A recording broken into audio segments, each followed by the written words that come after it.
আমরা পুরো বিষয়টা দেখেছি। এখানে মিসিং ডায়েরি হয়েছে আগের দিন রাত্রিবেলা 11:50 PM-এ।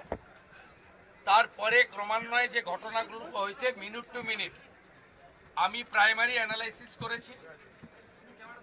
সূর্যপুর থানার ক্যাম্প ইনচার্জ দিদেন IC Baruipur, SDPO Baruipur, additional SP Baruipur, in presence of the DGP and SP ADG IG আমরা আমাদের পার্টও পুরো অ্যানালাইসিস করেছি।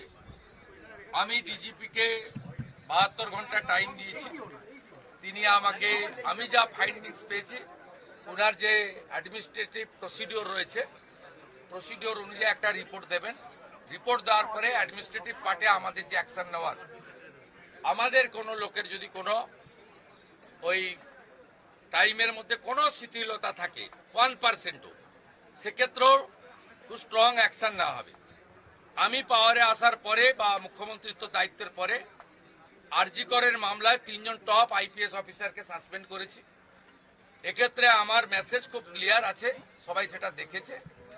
আমি খুব পার্সোনালি স্যাটিসফাইড যে ওইটুকু একটা বাচ্চা মেয়ের পরিবার, সেই পরিবার এন্টায়ার আমার সঙ্গে প্রায় 10 জন বাবা মা সহ মিট করেছে এবং তারা কনফিডেন্স জানিয়েছে, আস্থা জানিয়েছে সরকারের উপরে, মুখ্যমন্ত্রীর উপরে, পুলিশের উপরে। এটা আমার আজকে বড় প্রাপ্তি।